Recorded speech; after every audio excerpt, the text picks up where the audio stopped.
Bruno, tout à fait. Et ouais, ça se passe pas très bien. Il y a beaucoup de contestations, beaucoup de vidéos bref, de supporters qui sont pas contents et qui en font savoir avec bref, des messages dans les rues, etc. Bref, c'est très compliqué là avec Porto, donc on va voir ce qui va se passer aussi. Ok, bah, écoutez, voilà, nous on avance. Notre premier thème de la journée, notre premier focus, c'est le FC Nantes. Vous l'avez vu, je pense, dans le titre de ce live, puisque après cette défaite au Havre, enfin contre le Havre, c'était à Nantes. Bah, Nantes est sur une série de 9 matchs sans victoire, ce qui est complètement dingue, quoi, du mauvais côté, attention, hein, mais c'est vrai que ça a plu à Nantes.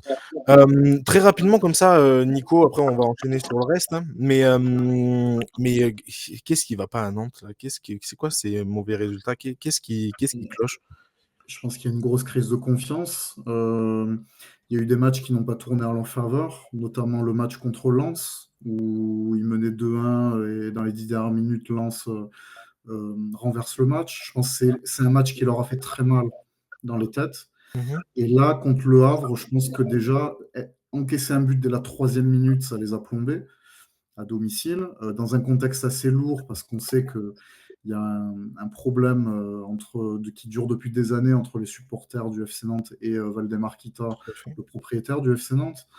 Et donc, je pense que c'est un condensé à la fois de manque de confiance et le fait que quand vous êtes en crise de confiance, en crise de résultats, il n'y a rien qui tourne dans votre sens. Et puis, c'est une espèce de spirale infernale. Et donc, forcément, ça a un impact quand les joueurs doivent surtout affronter des adversaires directs. Donc là, je pense que contre le Havre, ça a été beaucoup mental.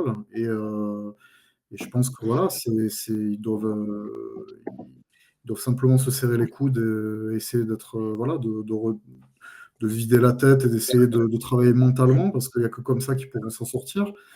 Euh, Donc, et je pense, moi perso, je ne pense pas que ce soit un problème Comboiré, parce que c'est un entraîneur qui est quand même aimé de ses joueurs en général. Et je pense pas que le fait de changer d'entraîneur, là, serait forcément la solution. À mon avis, c'est vraiment un problème mental. Il suffirait d'un déclic, d'un petit quelque chose. On sait que le foot, ça peut aller vite, aussi dans l'autre sens. Donc je pense que c'est vraiment voilà, c'est mental, et il faut simplement qu'il s'accroche et qu'il continue à travailler. Ok. Donc là, comme j'ai dit, moi, je vais juste rappeler encore une fois quelques petits chiffres, mais c'est 10 points pris sur les 12 premières journées, donc pire début de saison depuis 2007.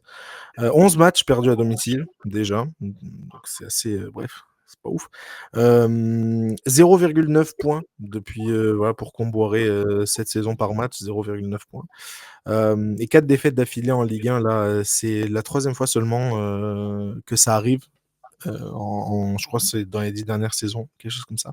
Mais c'est vrai que c'est pas. Bref, en tout cas, ce début de saison, on n'est pas loin du cauchemar.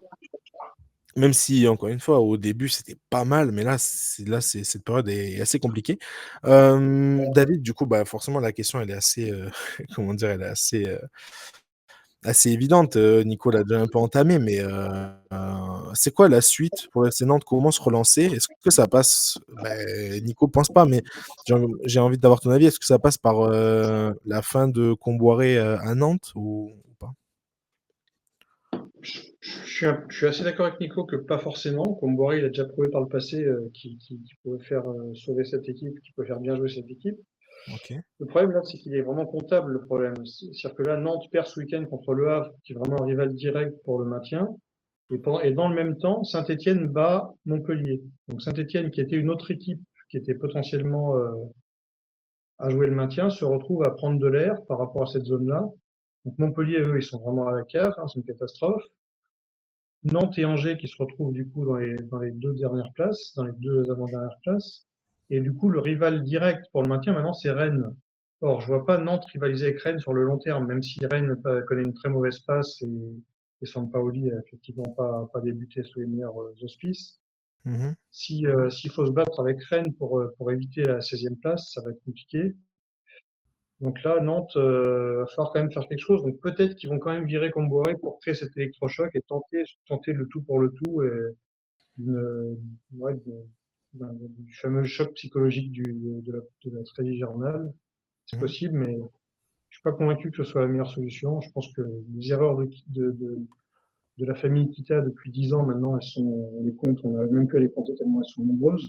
Et c'est pas en un énième changement d'entraîneur que tu vas sauver les meubles une fois de plus. Cette équipe, elle joue avec le feu depuis des années et elle va finir par descendre, quoi. C'est vrai que c'est assez, on n'est pas bien. Encore une fois, moi là, je voulais juste revenir par exemple sur une des classes qui ce week-end a pas mal tourné concernant le FC Nantes, c'est celle de Pierre Aristoui. Je pense qu'on s'en rappelle, on Ouais. s'en rappelle tous. C'est l'ancien. Qui fracasse ancien les coach. Kita, hein, Exact. lui aussi, hein, attention. Tout à fait, il a fracassé Kita. Et une toute petite truc que je voulais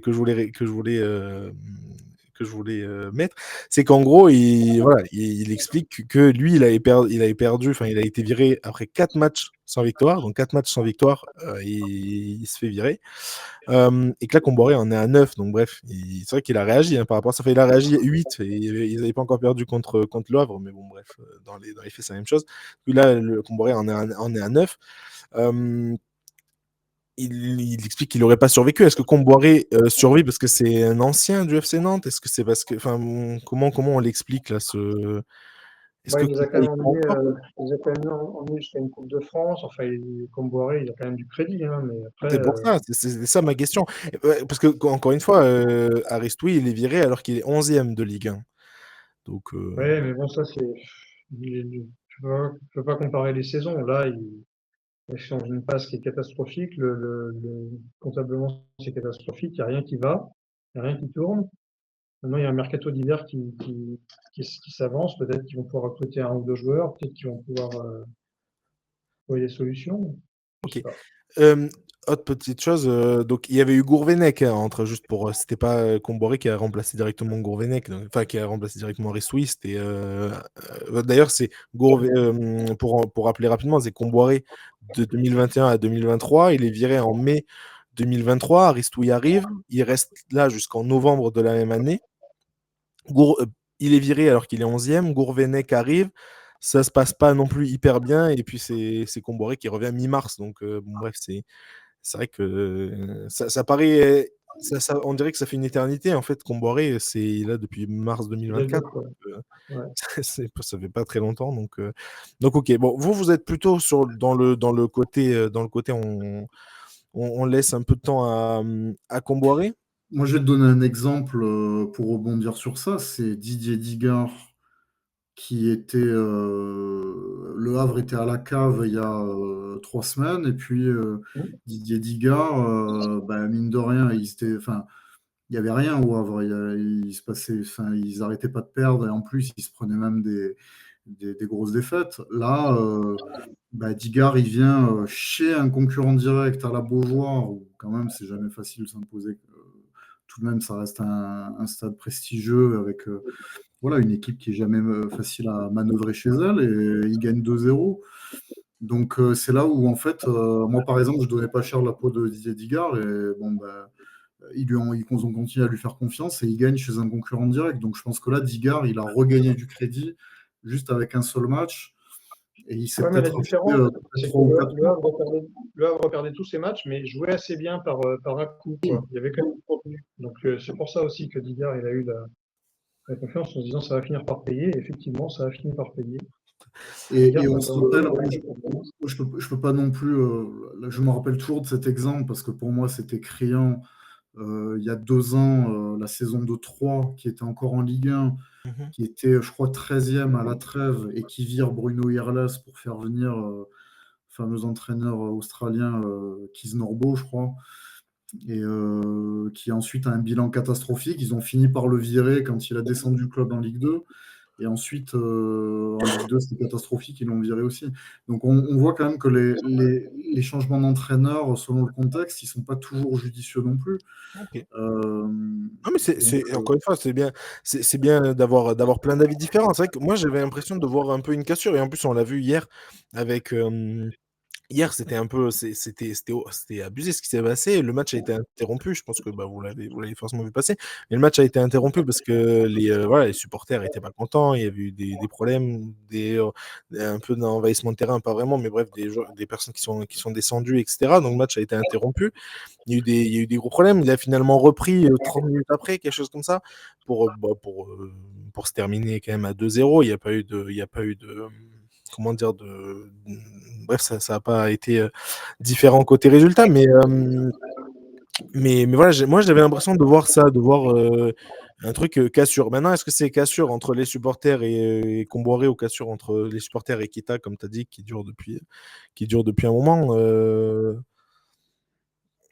ça, j'avoue qu'on peut pas vraiment savoir. Maintenant, sur ce que moi j'ai pu voir, et donc j'ai fait quelques recherches rapidement, mais les coachs qui sont, bref, qui pourraient, pourquoi pas, intervenir à Nantes, même si vous n'êtes pas trop d'accord. Je vais vous donner quelques noms. Après, bon, si vous me dites que vous en prenez aucun, vous gardez Comboré, il n'y a pas de problème.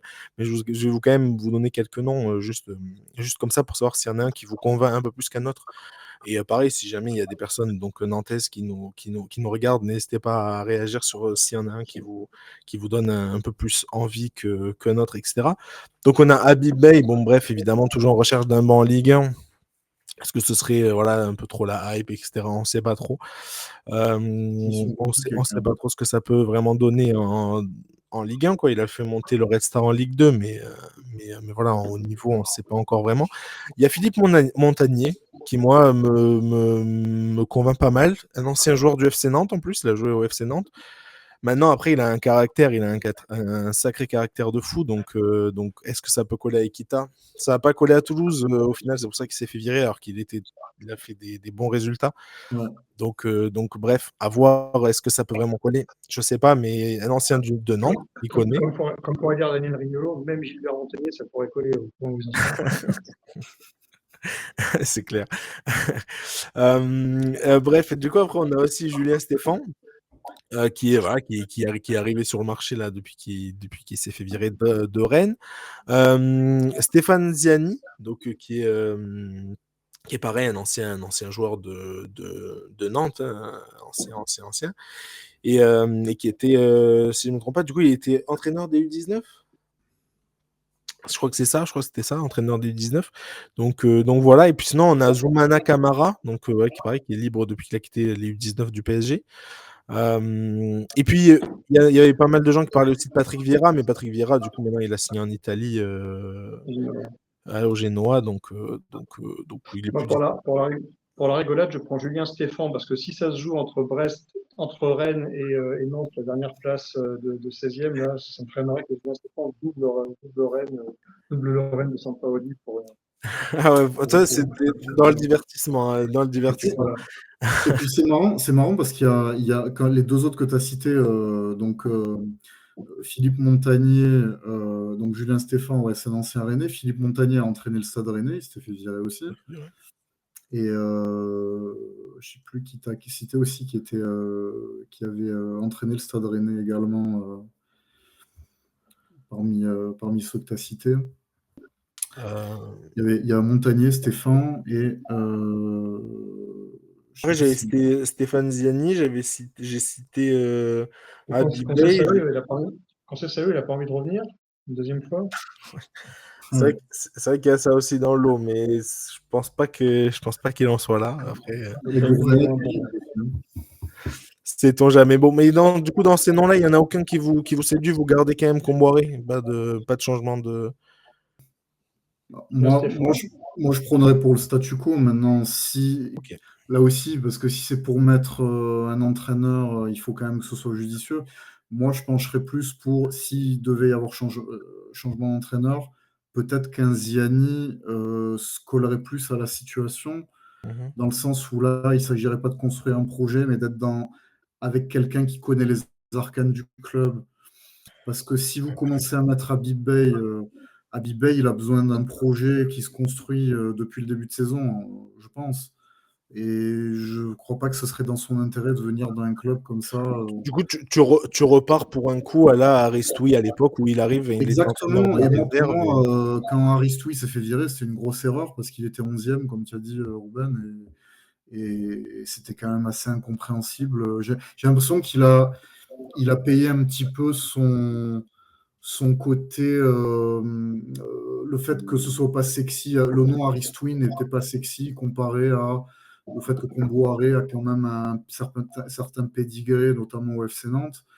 C'est de la même manière que Pierre Sage qui avait des difficultés en début de saison, mais ils l'ont gardé alors qu'ils auraient très bien pu à un moment le virer parce qu'on parlait de Sampaoli, etc. Donc je pense qu'il y a des entraîneurs comme ça, notamment les entraîneurs français dans des grands clubs français qui sont un petit peu, j'ai envie de dire, victimes un peu de leur statut, voilà, avec un manque de notoriété qui fait que c'est facile de les virer au moindre couac. Ok, bon. En tout cas, voilà, vous prenez pour un statu quo, entre guillemets, pour donner encore un petit peu de temps